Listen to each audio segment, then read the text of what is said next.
Cher ami, bonjour. Comment on se retrouve, n'est-ce pas? Ça fait un bon moment.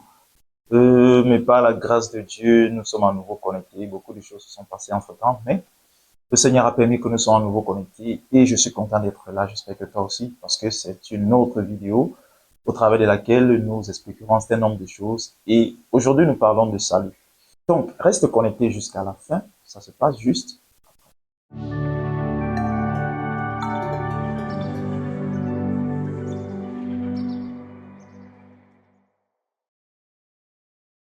Alors, je le disais, le salut. Le salut, ce qu'il faut comprendre avec le salut, c'est que le salut est rattaché à la justice, ou si vous voulez, à la justification. Alors, qu'est-ce que c'est la justice ou qu'est-ce que c'est être juste? Eh bien, concernant la justice, il faut comprendre que il y a la justice selon les hommes, être juste aux yeux des hommes et être juste aux yeux de Dieu. Et ici, nous parlerons d'être juste aux yeux de Dieu, parce que, voyez-vous, la conception que les hommes ont des choses n'est pas forcément la même que Dieu a. Donc, pour un rien comme ça, pour un peu comme ça, les hommes traiteront de juste. Il suffit que dans une action comme ça, une action ponctuelle, une situation occasionnelle comme ça, tu t'es bien comporté, tu as fait ce qu'il fallait, tu as peut-être été impartial dans une affaire, eh bien, seulement ça, eh bien, te vaudrait le titre de juste aux yeux des hommes. Tout le monde te traitera de juste, on dira, ah non, vraiment, il est juste ce gars, il est juste cet homme, elle est juste cette femme. Mais est-ce que c'est ainsi que Dieu conçoit la justice selon lui? Est-ce que c'est ainsi que Dieu définit la justice selon lui? Eh bien, non. Selon notre Père, selon Jéhovah, la justice, eh bien, la justice émane d'un comportement parfait. La justice émane d'un comportement parfait. Ne t'emballe pas encore, je sais que tu vas me dire, non, mais la justice émane de la foi et tout et tout. Non, j'arrive, frère, j'arrive. Tu comprendras, j'arrive. Ok? Alors, la justice émane d'un comportement parfait. Ça veut dire, pour être juste aux yeux de Dieu, il faudrait que tu sois parfait dans ton attitude. Il faudrait que tu sois parfait dans ton comportement. C'est-à-dire quoi? Ta conduite sur terre doit être parfaite pour que tu sois taxé de juste par Dieu. C'est ça, en fait, être juste aux yeux de Dieu.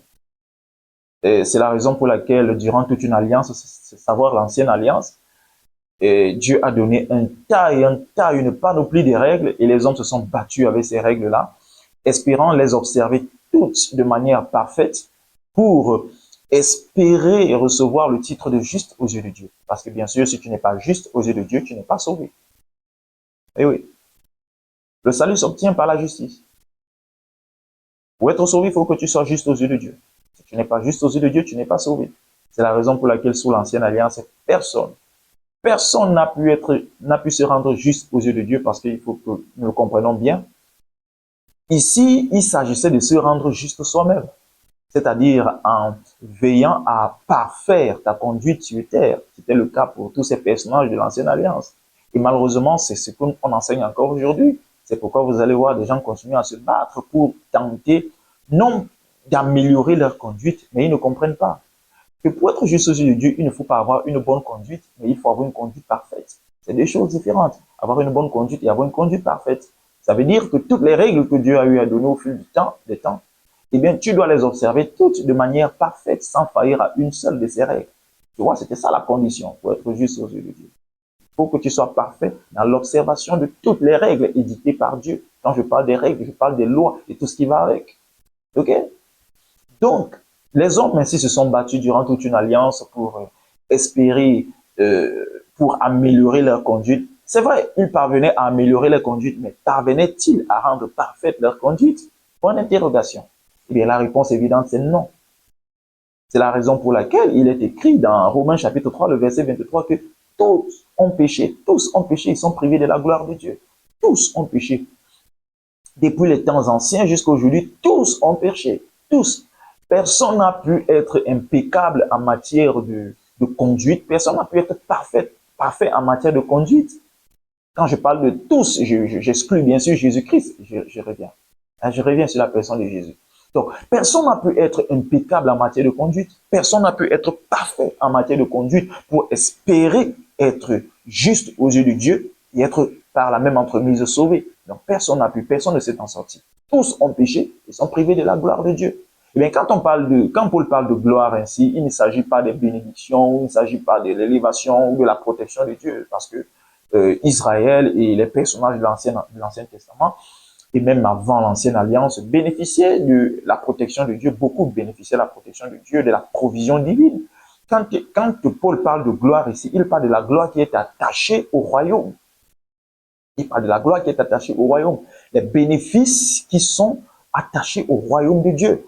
Parce que, effectivement, personne de l'Ancienne Alliance n'a vraiment pu être dans le royaume. C'est pourquoi quand Christ arrive, il dit répentez-vous quand le royaume de Dieu arrive. Le royaume de Dieu est proche. Parce que dans l'Ancienne Alliance, personne n'a pu entrer dans ce royaume. Personne. Donc ici, quand Paul parle de gloire, il parle de la gloire qui est attachée au royaume, des bénéfices qui sont attachés au fait d'être en Christ. Parce que avant, dans l'Ancienne Alliance, les personnages de l'époque, personne n'a pu être en Christ. Personne. Parce que pour être en Christ, il faut que tu sois juste aux yeux de Dieu. Et pour être juste aux yeux de Dieu, d'après le modèle de l'Ancienne Alliance, eh bien, il faut que tu aies une conduite parfaite. Et ça, on vient de le dire, personne n'a pu y parvenir. Alléluia. Donc, vous voyez, vous comprenez donc pourquoi Paul peut dire dans Romains chapitre 3, par exemple, ceci, il dit, nous allons lire à partir du verset 19 pour que tu comprennes mieux. Il dit, or, nous savons que tout ce que dit la loi, elle le dit à ceux qui sont sous la loi, afin que toute bouche soit fermée et que tout le monde soit reconnu coupable devant Dieu. Nous savons que ce que dit la loi, elle le dit à ceux qui sont sous la loi. Eh bien, est-ce à dire, Paul, qu'il y a des personnes qui sont sous la loi et d'autres qui ne le sont pas? Oui, aujourd'hui, oui. Eh bien, dans le temps, tout le monde était sous la loi. Bon, quand je dis tout le monde, il faut que je précise, je parle d'Israël, bien sûr. Donc, dans l'Ancienne Alliance, tout le monde, Israël était sous la loi. Eh bien, malheureusement, aujourd'hui, parce qu'il faut comprendre, mes frères, que Israël seul a été sous la loi et non les païens. C'est quelque chose que j'expliquerai mieux dans une autre vidéo également parce que ça continue à créer de l'embrouille parce qu'on ne comprend pas la vérité des alliances. J'expliquerai mieux la vérité des alliances dans une prochaine vidéo et on comprendra que l'ancienne alliance ne concernait pas vraiment les nés de nous, ne concernait pas vraiment les païens. C'est-à-dire, moi je suis un païen converti. Je suis un païen converti. Il ne faut pas confondre les choses. Un païen, ce n'est pas celui qui n'est pas né de nouveau. Okay? Un païen, ce n'est pas quelqu'un qui n'est pas en Christ. Non. Un païen, c'est d'abord quelqu'un qui n'est pas israélite. Tout peuple qui n'est pas Israël, peuple païen. Okay?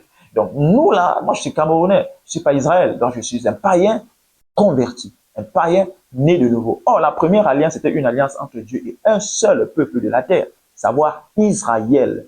Dieu n'était pas en alliance avec tous les peuples de la terre. L'ancienne alliance, c'était un seul peuple. Donc, cette alliance ne me concerne pas d'abord au premier degré. Je peux tirer, c'est vrai, beaucoup de choses instructives de cette alliance-là, mais au premier degré, cette alliance ne me concernait pas d'abord. OK? La seconde alliance, par contre, la nouvelle alliance, par contre, c'est l'alliance entre Dieu et tous les peuples de la terre. Donc, c'est cette alliance-là qui me concerne au premier degré. Je répète, je peux tirer des choses de l'ancienne alliance, mais je fais très attention quand je vais dans cette alliance-là, parce que c'était une alliance qui était adaptée à la relation entre Dieu et un peuple précis. OK? OK, on va revenir sur ça dans une autre vidéo. On expliquera mieux tout ça, et les alliances et tout, l'alliance et tout, et je pense que tu comprendras mieux. Alors, pour revenir sur ce que je disais, eh bien, dans le temps, eh bien, tout Israël était sous la loi. OK? Alors, sauf que quand on arrive aujourd'hui, c'est-à-dire aujourd'hui après Christ, le temps de la grâce, eh bien, il s'avère qu'il y a encore des personnes qui sont sous la loi. Et oui, la majeure partie d'Israël, à présent, est toujours sous la loi parce que Israël n'a pas reconnu Christ comme sauveur. Une bonne partie d'Israël n'a pas reconnu Christ comme sauveur. Alors, cet Israël-là est toujours sous la loi, sous le système des œuvres, pour être plus précis. Parce que quand on parle de la loi, on parle des règles, on parle du système des règles et de l'exigence de ces règles. Parce que ces règles exigeaient d'être observées, d'être pratiquées de manière parfaite. Et on parle ainsi des œuvres. Donc, l'ancienne alliance, c'était une alliance des œuvres.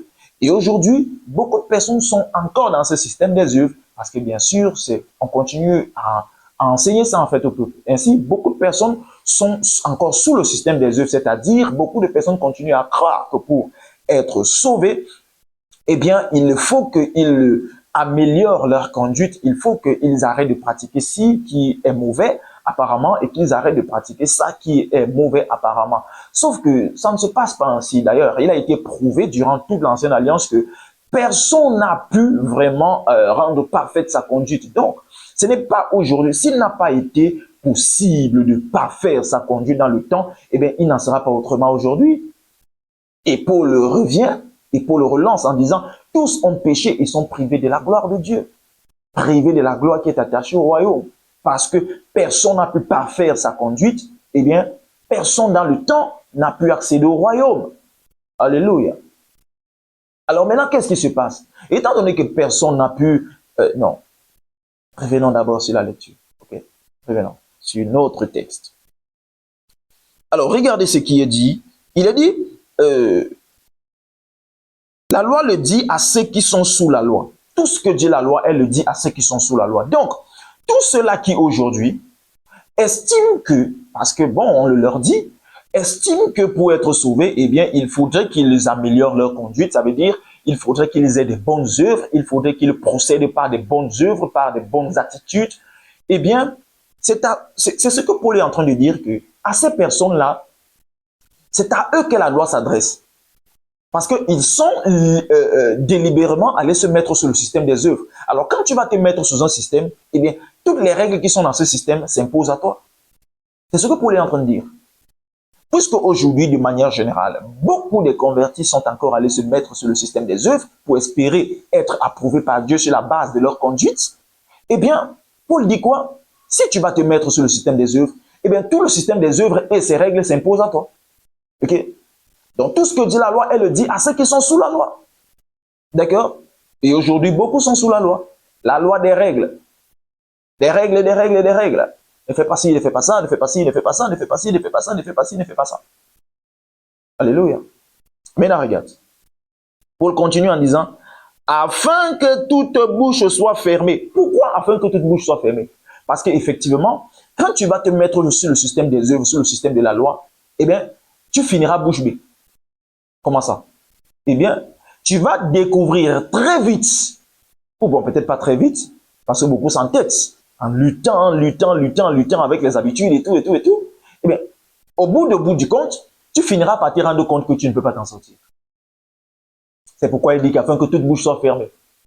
Ça veut dire qu'afin que chacun, afin que tous ceux qui se mettent sur le système des œuvres finissent par reconnaître, Seigneur, je suis fatigué, vraiment, j'ai tout essayé, j'ai tout essayé, j'ai tout essayé. Je pense que cette expression te revient, n'est-ce pas? Tu vois les convertis comme ça. Pasteur, j'ai tout fait, Seigneur, j'ai tout essayé, j'ai fait ceci, j'ai fait cela, j'ai fait ceci, j'ai fait cela, mais cette pratique est encore là. J'ai fait ceci, j'ai fait cela, mais cette habitude est encore là. J'ai tout fait, Seigneur, j'ai tout fait. Et bien sûr, c'est ça que Paul parle, afin que toute bouche soit fermée. C'est-à-dire afin que tous ceux qui se mettent sur le système des œuvres finissent par reconnaître qu'ils sont incapables. Finissent par reconnaître qu'ils ne peuvent pas parfaire leur conduite. C'est ça l'objectif. C'est pourquoi certaines personnes parfois pensent que je suis contre la loi ou bien non. En fait, je suis contre le fait qu'on attribue à la loi une mission qui ne lui a pas été attribuée par Dieu. C'est contre ça que je suis. Parce qu'aujourd'hui, on a attribué à la loi une mission qui ne lui a pas été attribuée par Dieu. Dieu n'a pas donné la loi pour que l'homme soit justifié par la loi. Dieu n'a pas donné les règles pour que l'homme soit justifié par les règles. Dieu n'a pas donné des interdits pour que l'homme soit justifié par l'observation de ces interdits. Non. La loi a été donnée pour un but bien précis, ou alors pour certains objectifs. Mais la loi n'a pas été donnée pour justifier l'homme. La loi n'a pas été donnée pour sauver l'homme. Alors quand tu te mets à présenter la loi comme moyen, quand tu te mets à présenter les règles, quand tu te mets à présenter la bonne conduite comme moyen d'être sauvé, eh bien, je ne serai pas d'accord avec toi. J'aurai un problème avec. Parce que ce n'est pas ce que l'évangile enseigne. J'aurai un problème. La loi a été donnée pour prouver à l'homme qu'il est pécheur. Pour prouver à l'homme qu'il est pécheur. Pas pour sauver l'homme, mais pour prouver à l'homme qu'il est pécheur. C'est pourquoi, en essayant de lutter avec ta conduite pour essayer de l'améliorer, tu finiras par t'épuiser et te rendre compte que tu ne t'en sors pas. C'est la raison pour laquelle tu seras d'accord avec moi que depuis ta naissance jusqu'à aujourd'hui, tu n'as jamais rendu ta conduite parfaite. Et si tu veux, on te donne 2 existences. 2 existences, tu ne parviendras toujours pas. Ok? Parce que ta chair, Paul l'explique, Romains chapitre 8, verset 2, parce que ta chair est faible. Elle ne peut pas observer toute cette loi. Elle ne peut pas. Elle ne peut pas. D'ailleurs, regarde ce qui est dit dans le verset qui suit. Il dit, afin que toute bouche soit fermée et que tout le monde soit reconnu coupable, et que tout le monde soit reconnu coupable devant Dieu. Quand tu vas te rendre compte que vraiment je n'arrive pas à parfaire ma conduite, eh bien c'est là où tu vas vraiment reconnaître ta culpabilité. Ah Seigneur, je suis coupable. Vraiment, vraiment, quand je vois ce que je fais, je suis mauvais. Vraiment, quand je vois ce que je fais, je ne suis pas bon. Vraiment, Seigneur, je suis mauvais. Je suis le pire des hommes, je suis la pire des femmes. La loi amène à la culpabilité. La loi a pour objectif la culpabilité. La loi t'amène à la culpabilité. C'est-à-dire, la loi te fait découvrir que tu es coupable. La loi ne te sauve pas. Elle te fait découvrir ta culpabilité. Verset 20. Verset 20. Regarde ce qu'il dit dans le verset 20. Car nul ne sera justifié devant lui par les œuvres de la loi. Oh, c'est aussi propre que l'eau de la source. Nul ne sera justifié devant lui par les œuvres de la loi. Ah, Paul le dit avec hardiesse et avec force, et je le dis, bien-aimé, avec enthousiasme et avec zèle. Tu ne seras pas justifié devant Dieu par les œuvres et ta conduite. Pourquoi? Parce que pour que tu sois justifié devant Dieu par ta conduite, par tes bonnes œuvres, il faut que ces œuvres ne soient pas bonnes. Il faut que ces œuvres soient parfaites. Et je ne sais pas si tu peux faire ça. Je ne pense pas que tu puisses faire ça. Non, tu ne peux pas faire ça. Alléluia. Nul ne sera justifié devant lui par les œuvres de la loi. Nul, personne. Pourquoi? Pourquoi tu dis ça, Paul? Ok, Paul s'explique. Puisque c'est par la loi que vient la connaissance du péché. Tu vois ce que je disais tout à l'heure? La loi n'a pas été donnée pour sauver l'homme, pour justifier l'homme, mais la loi a été donnée pour que l'homme prenne conscience qu'il est coupable. La loi a été donnée à l'homme pour que l'homme découvre qu'il est pécheur. Pour que l'homme découvre qu'il est pécheur. C'est pourquoi la loi a été donnée, mon cher. Alléluia. Ok, je t'explique ça très vite en ouvrant une parenthèse. Vois-tu? Entre les événements du jardin d'Éden et Moïse, parce que la loi a été donnée, la loi, ceux qui ne savent pas, l'Ancien Testament ne commence pas avec Genèse. Hein? Non, ça, c'est pas un bon partage de la Bible. L'Ancien Testament commence avec, je pense, Exode chapitre 24. Ouais, bon, pour être plus précis, l'Ancien Testament commence avec l'alliance de Moïse. Quand Moïse descend du Sinaï avec les tablettes de la loi que Dieu a écrite, Moïse va se rendre compte que le peuple a dressé, a conçu le veau d'or. Moïse va s'énerver et il va casser ces tablettes de la loi. Et ce qui va se passer, eh bien, une partie du peuple sera jugée et tuée par Dieu. Et par la suite, Moïse va remonter au Sinaï. Cette fois-ci, Moïse va écrire de sa propre main sur les tables, sur ces tables de pierre. Donc, et quand il finit d'écrire, il va redescendre. Et quand il redescend là, eh bien, c'est là où on va procéder au cérémoniel pour la mise sur pied de l'ancienne alliance.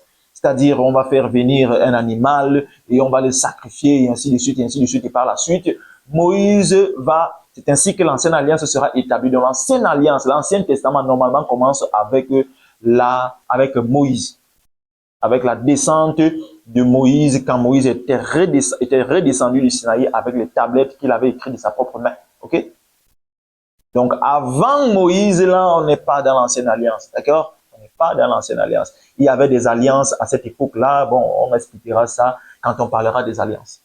Quand on va donc des événements du jardin d'Éden jusqu'à Moïse, eh bien, il n'y avait aucun texte qui disait aux hommes qu'ils sont pécheurs.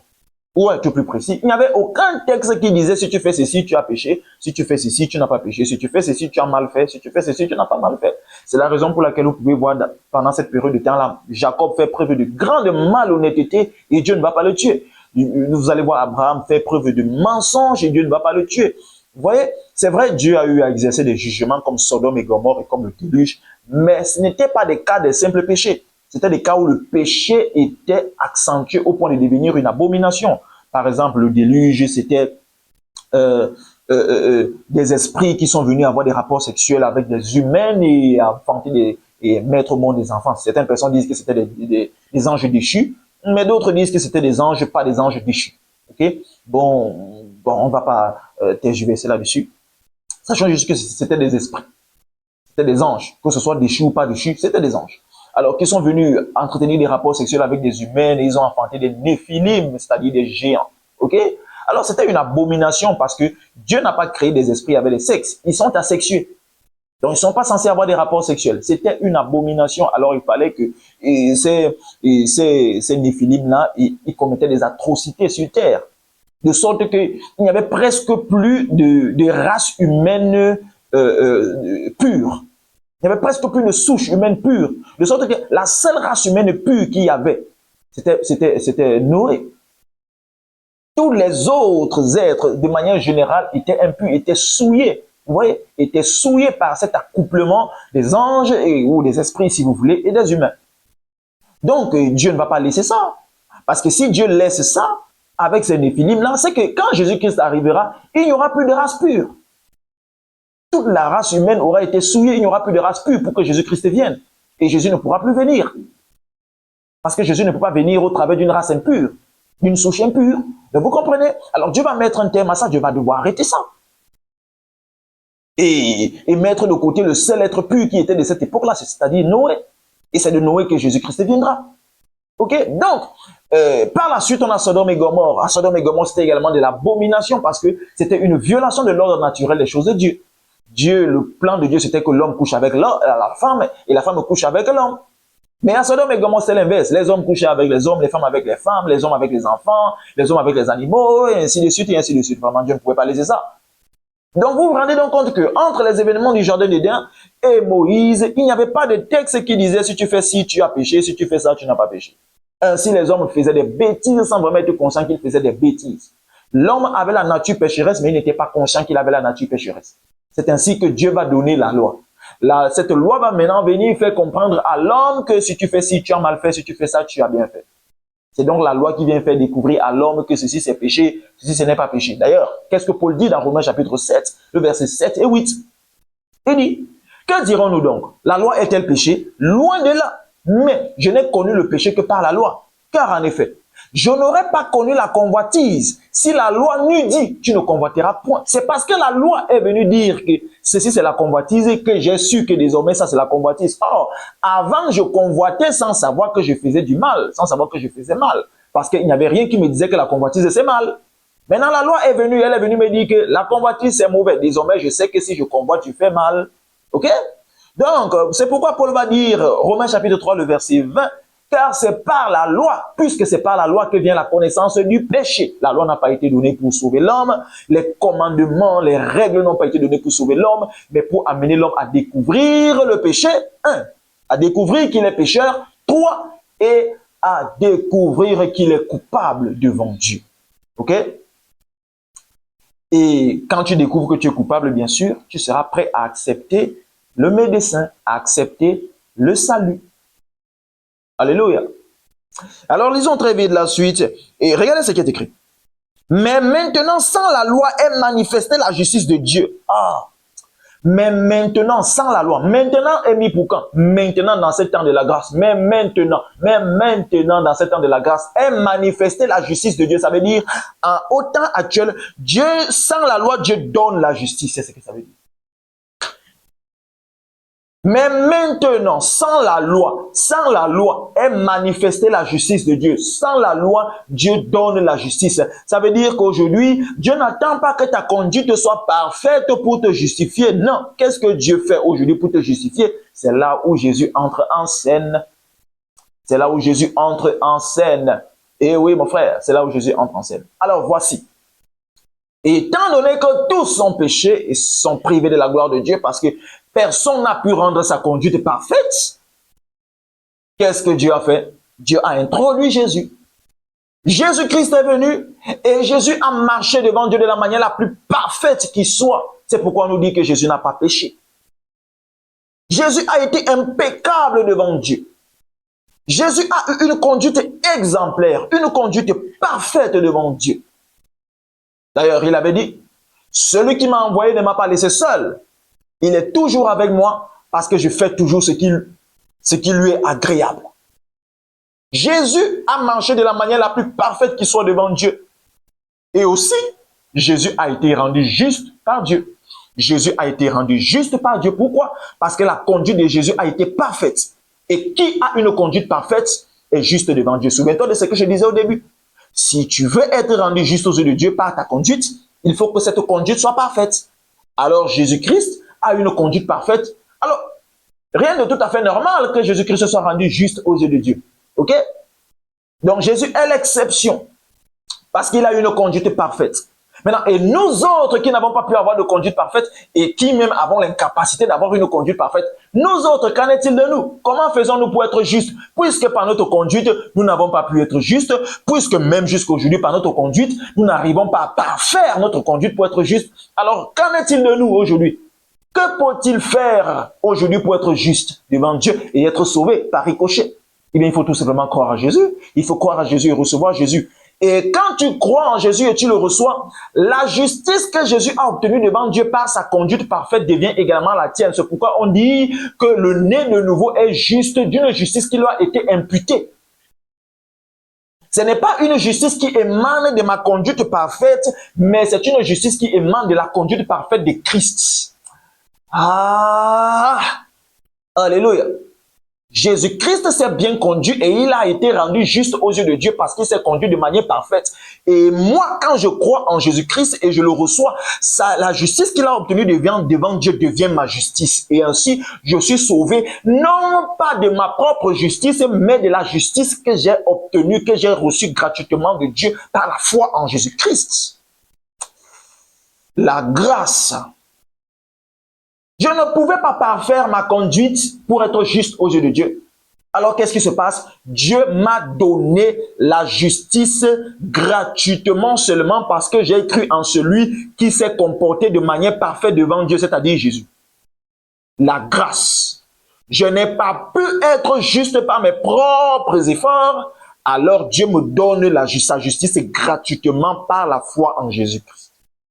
C'est-à-dire seulement parce que j'ai cru en Jésus et que je l'ai reçu. Tu comprends ce que j'explique, frère? Est-ce que tu comprends ce que j'explique? Alors malheureusement, nous ne comprenons pas ça. Et c'est d'ailleurs ce que Paul nous explique ici. Au verset 21, il dit, « Mais maintenant, sans la loi, est manifestée la justice de Dieu à laquelle rendent témoignage la loi et les prophètes. » Bien sûr, la loi parlait de la justice de Dieu par Jésus-Christ. La justice de Dieu par la foi en Jésus-Christ. Verset 22, regardez ce que dit. Verset 22. Justice de Dieu par la foi en Jésus. Puisque je n'ai pas pu me rendre juste moi-même par ma conduite, en rendant ma conduite parfaite, je n'ai pas pu me rendre juste. En étant incapable de rendre ma conduite parfaite, j'ai aussi été incapable de me rendre juste aux yeux de Dieu. Alors, qu'est-ce qui se passe? Je deviens juste en croyant en Jésus et en le recevant. C'est ce qui est écrit au verset 22. Justice de Dieu par la foi en Jésus-Christ. Par la foi en Jésus-Christ pour tous ceux qui croient. Pour tous ceux qui croient. Pas pour ceux qui se battent avec leur conduite et avec les mauvaises habitudes. Alléluia, frère. Arrête de te battre. Arrête de te battre, crois et accepte la Seigneurie de Jésus. Arrête de te battre. Depuis des années que tu te bats, tu ne rendras jamais ta conduite parfaite. Aussi, tu penses que c'est quand ta conduite sera peut-être bien que Dieu t'approuvera. Mais non, Dieu n'approuve pas l'homme sur la base de la bonne conduite, mais Dieu approuve l'homme sur la base de la conduite parfaite. Alors, il faut rendre ta conduite parfaite, on voit. Mais tu ne peux pas. Arrête de te battre. Arrête de te battre. Il n'est pas question de lutter, mais il est question de croire. Il n'est pas question de lutter, mais il est question de croire. Wow. Justice de Dieu par la foi en Jésus-Christ pour tous ceux qui croient. Il n'y a point de distinction. Verset 23. Car tous ont péché. Puisque tous ont péché et sont privés de la gloire de Dieu, et ils sont gratuitement, puisque nous avons tous péché, ça veut dire, puisque nous n'avons pas pu rendre notre conduite parfaite, alors nous sommes des pécheurs, nous avons tous péché, et nous sommes privés de la gloire de Dieu. Nous avons péché en ne parvenant pas à rendre notre conduite parfaite. Il y a des bêtises que nous avons eu à faire, et d'autres que nous avons pu éviter de faire. Et bon, Dieu s'en fout. Est-ce que tu as pu rendre toute ta conduite parfaite? Oui, c'est ce que Dieu cherche, c'est ce que Dieu veut voir. Mais puisque nous n'avons pas pu, alors nous avons tous péché, nous avons tous été privés de la gloire de Dieu. Ok? Aussi longtemps que tu luttes avec des règles, aussi longtemps que tu conditionnes ta relation avec Dieu avec des règles, tu seras toujours sous le poids de la malédiction. Oui, sous le poids de la malédiction et de la condamnation. Aussi longtemps. Pourquoi? Les règles condamnent, les règles ne justifient pas. Les règles condamnent, les règles condamnent, les règles ne justifient pas. La mission des règles était de condamner, pas de justifier. On vient de le lire, frère, afin que toute bouche soit fermée et que tout le monde soit reconnu coupable. Aussi longtemps que tu penses que c'est tes règles, les règles, les règles, les règles, il faut que j'améliore, il faut que j'améliore, il faut que j'améliore, tu seras toujours sous le coup de la condamnation. Toujours.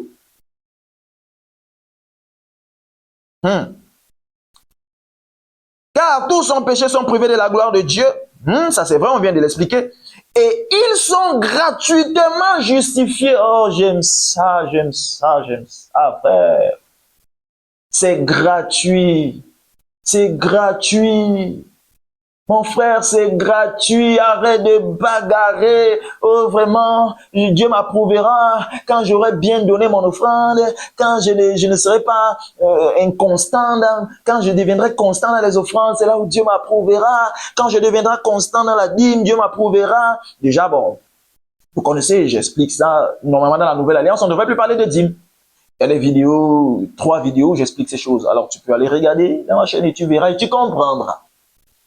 Alors arrête de te dire, ah c'est parce que c'est quand j'aurai arrêté, je ne serai plus dans l'impudicité que Dieu m'approuvera. Alors tu luttes, tu luttes, tu luttes, et tu te rends compte que plus tu luttes, plus la tentation est grande. Plus tu luttes, plus la tentation est grande et plus tu es dedans. Plus tu luttes, plus tu te sens coupable. Plus tu luttes, plus tu te sens coupable. Oui, pourquoi tu luttes? Parce que tu te dis, ah vraiment, c'est quand je réussirai à ne plus être dedans que Dieu m'approuvera. Frère, Dieu ne t'approuvera jamais si tu penses que c'est quand tu ne seras plus dedans qu'il t'approuvera.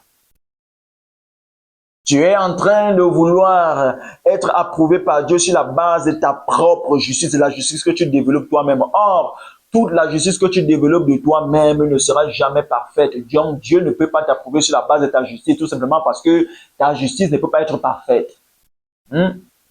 Ta justice ne peut pas être parfaite. Arrête ça. Tu t'épuises pour rien. Je ne suis pas contre le fait de bien se tenir, le fait d'éviter de faire des bêtises. Je ne suis pas contre ça, hein, non, parce qu'il faut pas mal m'interpréter. Sauf que je ne m'abstiens pas de faire des bêtises aujourd'hui. C'est-à-dire, ce n'est pas par ma bonne conduite que j'espère être approuvé ou justifié par Dieu. C'est ça la différence. Si je veille sur ma conduite, c'est par amour pour Dieu. C'est par amour pour Dieu, ce n'est pas parce que j'espère être approuvé, j'espère être sauvé par ma bonne conduite. Non, personne ne sera sauvé par sa bonne conduite, car nul ne sera justifié devant Dieu par les œuvres de la loi. Personne. Ma bonne conduite n'a pas pour objectif d'être sauvé, ma bonne conduite a pour objectif d'honorer Dieu, c'est tout. Hein? Oh, ok, continuons bien aimés.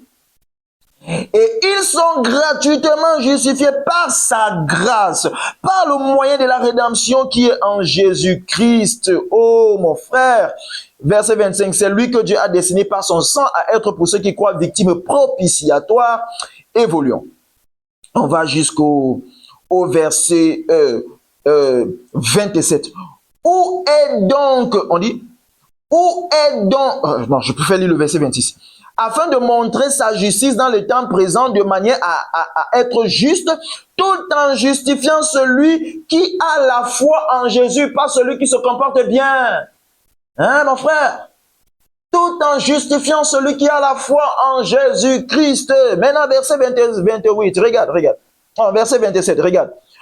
Où donc est le sujet de se glorifier?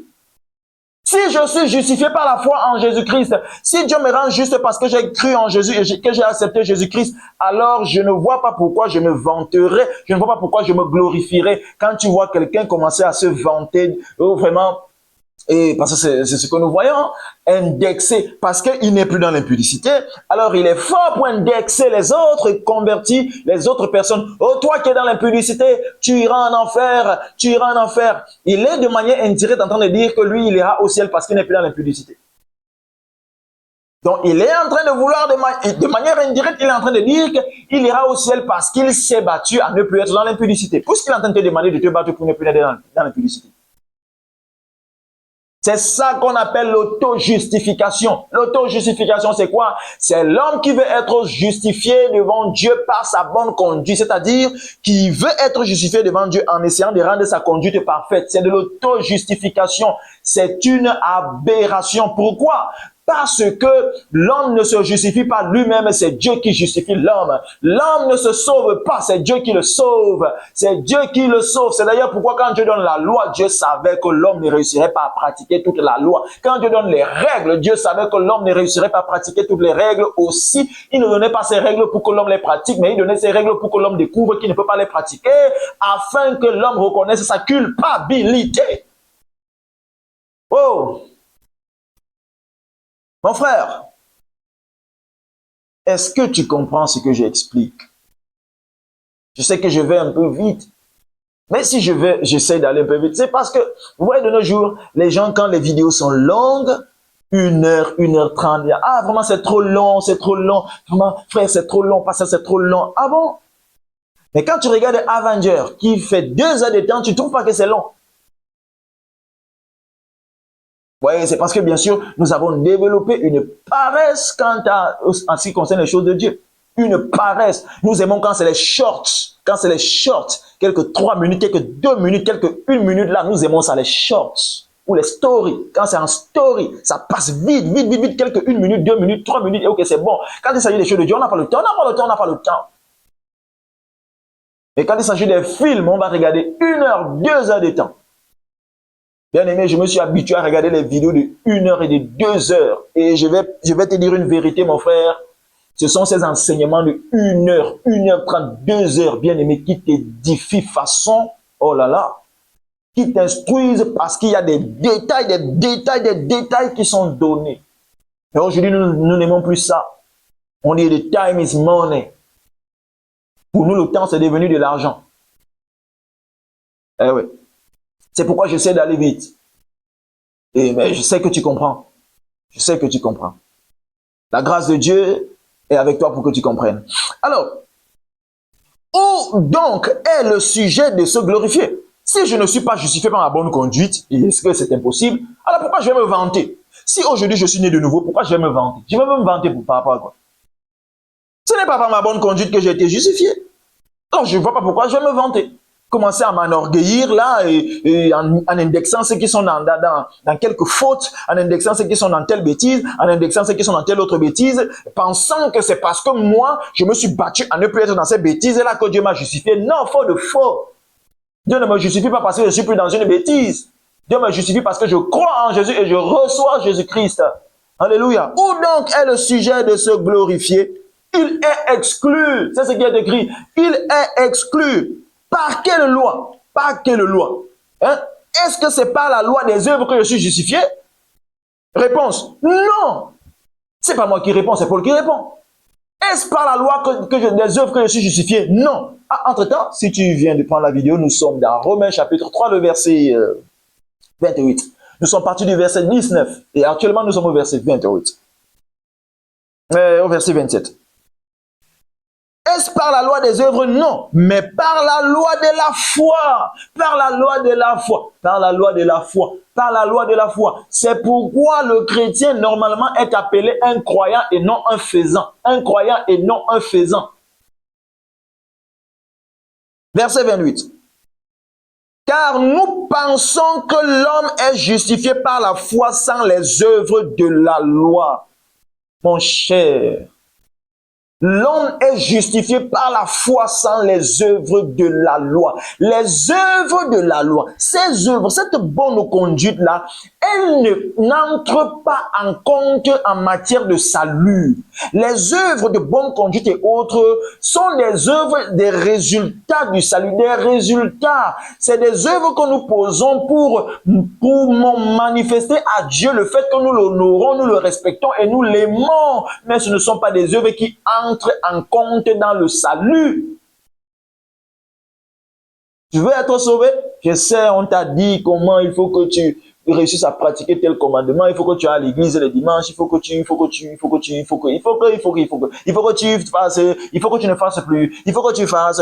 ne fasses plus. C'est écrit ici, il faut que tu fasses, il faut que tu ne fasses plus. Frère, tu t'en sortiras? Tu ne t'en sortiras jamais. Tu ne t'en sortiras jamais. Alléluia. Verset 31, qu'est-ce que Paul dit? Parce que je sais que c'est ce que tu es en train de te dire. Ah, le frère là est en train de vouloir dire que la loi vraiment c'est... Non, je viens d'expliquer tout à l'heure, frère. La loi, elle est importante. Mais sauf que la loi a sa mission. Si tu donnes à la loi une mission autre que celle que Dieu lui a donnée, là, vraiment, je ne serais pas d'accord avec toi. D'ailleurs, regarde la question que Paul pose au verset 31. Anéantissons-nous donc la loi par la foi? Est-ce que ça veut dire nous anéantissons la loi par la foi? Écoutez, il dit, loin de là, au contraire, nous confirmons la loi. Comment ça nous confirmons la loi? Eh bien oui, nous confirmons la loi, parce que la loi annonçait que l'homme sera justifié par la foi, et non par elle-même la loi. C'est en cela que nous confirmons la loi. La loi annonçait la justice, la justification par la foi. Alors, puisque la justification par la foi est venue, alors la loi est accomplie. Ça veut dire ce que la loi annonçait est accompli. Ok? Comprenons bien, frère. Alléluia. Donc, vois-tu, mon frère, nous pouvons lire ainsi, il y a plusieurs textes, il y en a plusieurs, mais nous aurons le temps de parcourir ça progressivement. Mais aujourd'hui, déjà, bien aimé, je vais te dire, arrête de te condamner et arrête de te punir. Vois-tu, les gens, ça m'écoeure parce que, vous voyez, du moins, je ne veux pas dire ça m'attriste. Parce que j'ai été dans ça pendant des années. Je me suis torturé pendant des années chaque fois que je faisais une faute.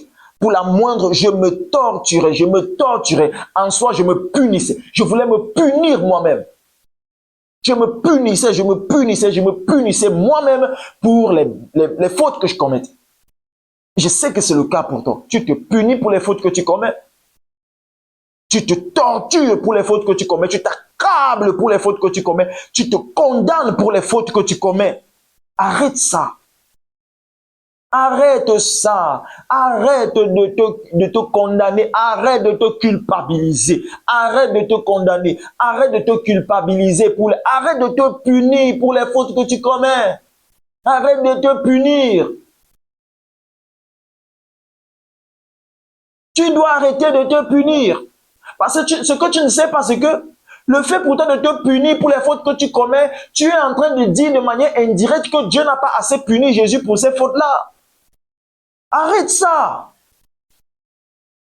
C'est une façon pour toi de dire que Dieu n'a pas assez puni Jésus pour les fautes que tu commets. Et pourtant, la Bible nous fait comprendre que Jésus, c'est pour nos fautes que Jésus a été puni. C'est pour nos fautes, Ésaïe 53. C'est pour nos fautes, c'est pour nos péchés que Jésus a été puni. Il a été puni pour les fautes que tu commets. Il a été puni pour ça. Tu n'as pas à te punir une deuxième fois pour des fautes pour lesquelles quelqu'un a déjà été puni.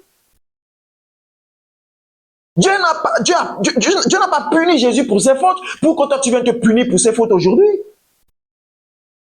Je sais que tu fais ça à cause de ce qu'on te donne comme enseignement, mais ces enseignements ne sont pas compatibles à la croix. Ces messages ne sont pas compatibles à l'évangile. C'est même de l'orgueil. Te punir pour les fautes que tu commets, c'est de l'orgueil. Tu sais ça, c'est de l'orgueil. Oui, c'est une façon pour toi de vouloir t'auto-justifier. Comment ça? Je t'explique. Tu espères qu'en te punissant, Dieu verra que tu t'es bien puni. Dieu verra comment tu es en train de te punir et Dieu va t'approuver en disant « Ok, mon fils, j'ai vu que tu t'es puni, alors je t'approuve comme tu t'es puni. » Non!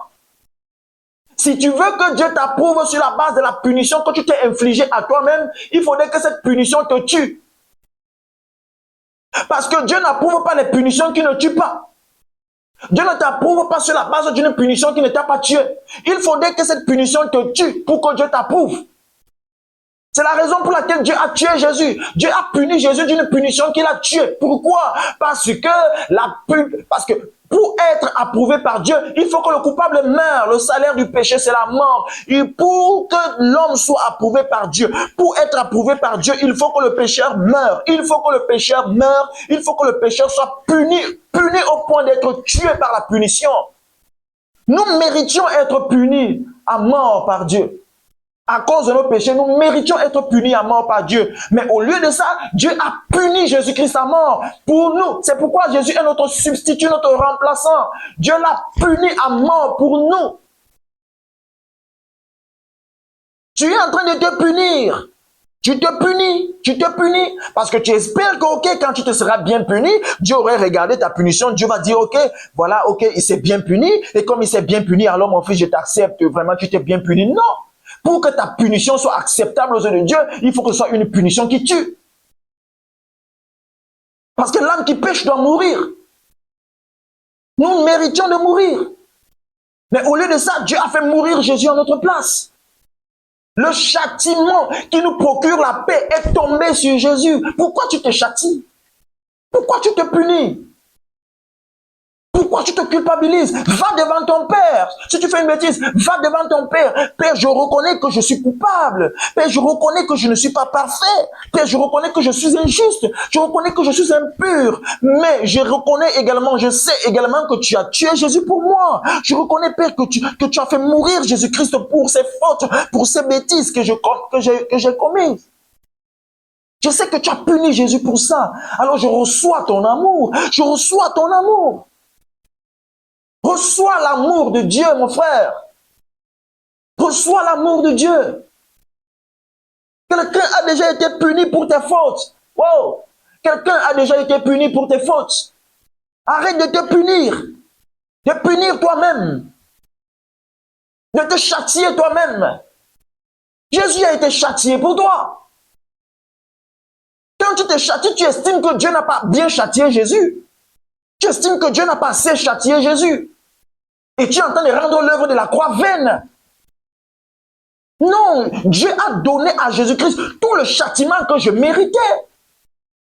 Tout le châtiment que je méritais pour chacune des fautes que je commets. Jésus a subi des fouets pour ça. Je n'ai plus à me punir aujourd'hui pour ces fautes. Non. Je n'ai plus à me tordre l'esprit. Je n'ai plus à me culpabiliser aujourd'hui pour ces fautes. Alléluia. Je n'ai qu'à reconnaître l'amour de Dieu, accepter l'amour de Dieu et confesser que je suis la justice de Dieu en Jésus-Christ. Et oui, je sais, parce que là, tu es en train de te demander, mes frères, ok, moi, je suis déjà né de nouveau, et s'il m'arrive de me retrouver encore dans une faute, de manière répétitive, vraiment, frère, qu'est-ce que je fais? La Bible dit que nous devons confesser nos fautes, nous devons. Écoute, la Bible qui dit que nous devons confesser nos fautes, c'est Jean qui le dit, dans 1 Jean chapitre 1, le verset 9.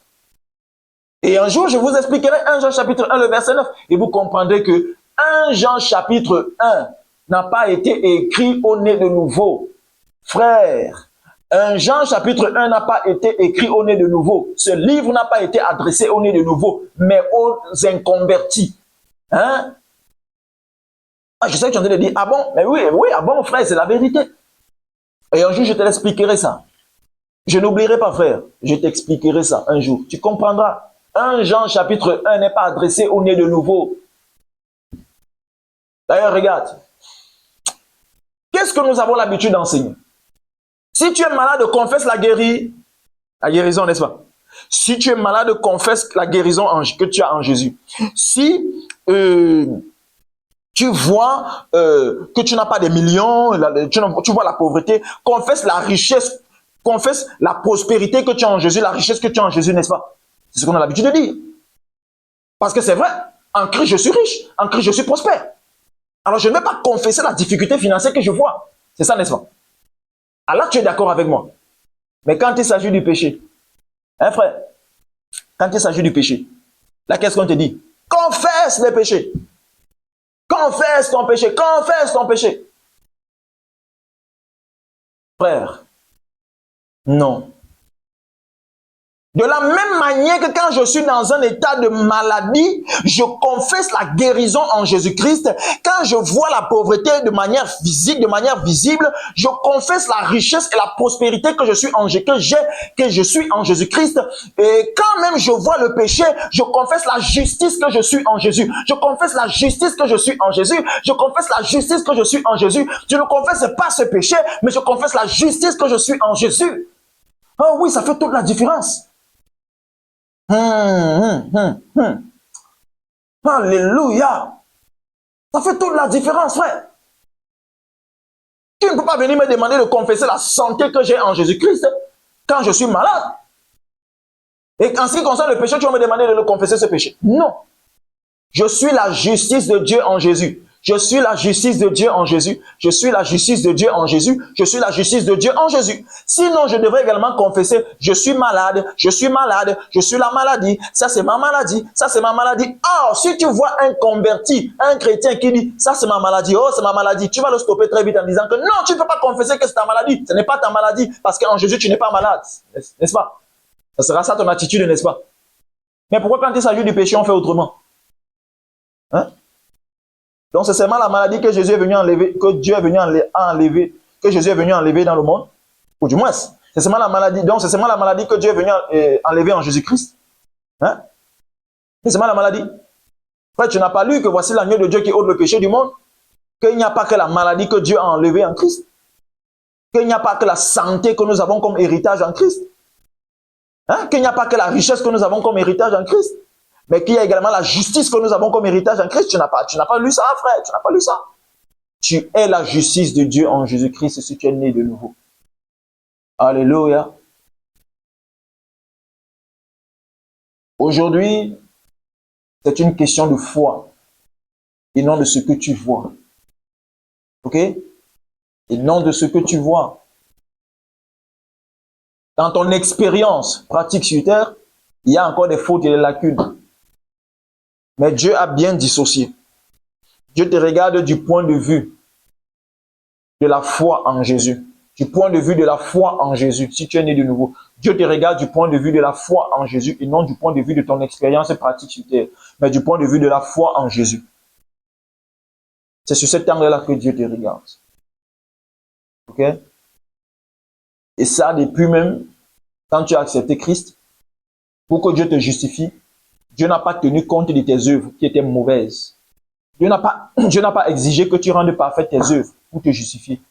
Dieu t'a demandé une seule chose. Dieu a fermé les yeux sur tes bêtises. Dieu a fermé les yeux sur nos bêtises. Dieu a fermé les yeux sur nos erreurs. Il nous a dit une seule chose. Croyez en Jésus et acceptez Jésus-Christ. Alléluia. C'est pourquoi il a dit, je ne me souviendrai plus de leurs fautes. Je ne me souviendrai plus. Voici l'alliance que je ferai avec vous. Je mettrai mes lois dans leur cœur. Je les écrirai dans leur esprit. Je mettrai mes lois dans leur esprit. Je les écrirai dans leur cœur. Je ne me souviendrai plus de leurs fautes. Parce que l'angle sur lequel Dieu te regarde, si tu es né de nouveau en Jésus-Christ, Dieu te regarde sous l'angle de la foi en Jésus, sous l'angle de la foi en Jésus. Tes œuvres, ta conduite sur terre est importante dans la mesure où ta conduite sur terre te permet de nourrir Dieu. Du moins, c'est une suite logique. Parce qu'aujourd'hui, si tu te mets à dire que, ok, bon, il suffit seulement pour moi d'être né de nouveau en Jésus-Christ et après, je peux vivre comme je veux dans le désordre. Et bien, si après, tu te sens libre de vivre dans le désordre, eh bien, je vais te dire que tu n'es pas né de nouveau. Parce qu'un vrai né de nouveau ne peut pas se sentir libre de vivre dans le désordre. Ok? Donc, mon cher, arrête de te culpabiliser, arrête de te tordre l'esprit, arrête de te punir. Ce n'est pas par cette punition-là, la punition que tu t'infliges à toi-même que tu seras justifié. Non. Alléluia. Alors, ça fait des années, tu sens le poids, tu luttes avec des œuvres, tu luttes avec une faute. Quand je dis une faute, bien aimé, il faut voir péché. Hein. Tu luttes avec, ça fait des années, et tu ne t'en sors pas, et tu aimerais vraiment vivre ce repos, cette paix-là, cette tranquillité. Tu aimais vivre ça, tu aimerais expérimenter ce repos en Jésus-Christ, cette paix que Dieu donne. Tu aimerais recevoir l'amour de Dieu. Tu aimerais que ça change. Tu n'aimerais plus avoir à te tordre l'esprit, à te tirer dessus. Tu n'aimerais plus avoir à te culpabiliser pour les fautes que tu commets. Tu ne veux plus être focalisé sur les fautes que tu commets. Tu ne veux plus être focalisé sur ton expérience pratique sur terre. Mais tu aimerais embrasser la grâce. Tu aimerais embrasser l'amour de Dieu.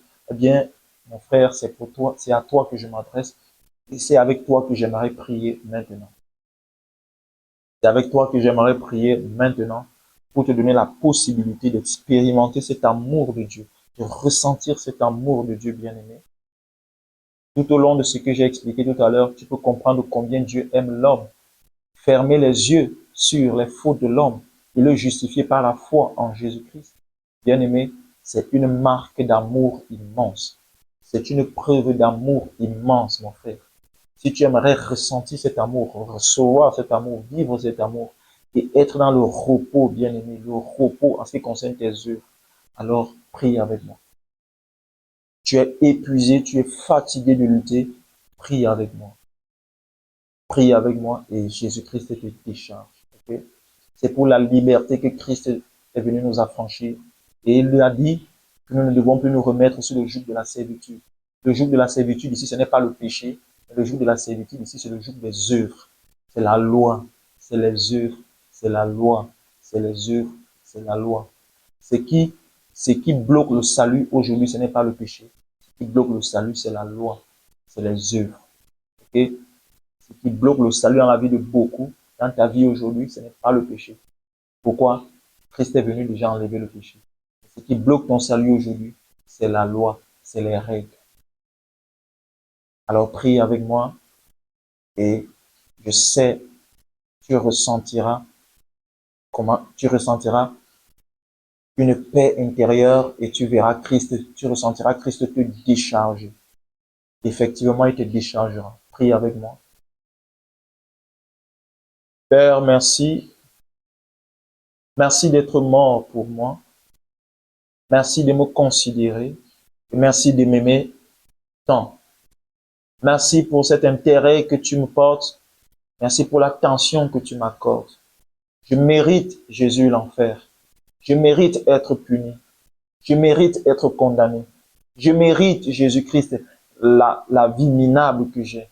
Je mérite être torturé. Je mérite, Jésus-Christ, à cause de mes fautes. Je mérite. Mais Père, je reconnais aussi que tu as livré Jésus-Christ pour moi. Jésus-Christ est mort pour moi. Tout ce que je méritais, comme mal, comme punition, tu as mis cela sur Jésus. Et aujourd'hui, j'accepte ton amour pour moi et j'accepte que tu me décharges. Que tu me décharges de ces œuvres avec lesquelles je me bats. J'accepte ton amour. J'accepte ta Seigneurie. À partir d'aujourd'hui, je ne me punirai plus moi-même. À partir d'aujourd'hui, je ne me condamnerai plus moi-même. Parce que j'ai compris que tu as condamné Jésus, que tu as puni Jésus pour moi. J'accepte ton amour. J'accepte ta Seigneurie. Merci Jésus. Merci Jésus d'avoir pris ma place. Merci Jésus d'avoir subi cela pour moi. Merci Jésus. Je ne me regarderai plus sous l'angle de mon expérience et de mes œuvres sur terre. Mais désormais, je me regarderai sous l'angle de la foi en Jésus-Christ. Parce que je crois que tu me justifies maintenant. Comme je crois en Jésus et comme j'accepte la Seigneurie de Jésus. Je crois que je suis justifié dès maintenant. Au nom de Jésus-Christ. Amen. Tu es justifié, bien-aimé, parce que tu crois en Jésus, parce que tu acceptes Jésus. Dieu, notre Père, te justifie. Ça ne dépend pas des œuvres. Venons de le lire. Tu pourras relire ce texte. Ça ne dépend pas des œuvres. Tu as cru en Jésus, tu l'as accepté. Dieu te justifie. C'est une question de foi, de croire. Ça ne dépend pas de ce que tu vois. Il faut croire juste. Tu as cru, tu as accepté Christ, alors Dieu t'a justifié. Crois qu'il t'a justifié seulement parce que tu as cru et tu l'as reçu. Parce que c'est ce qui est. La justice par la foi, sans les œuvres. Au nom de Jésus, tu es béni.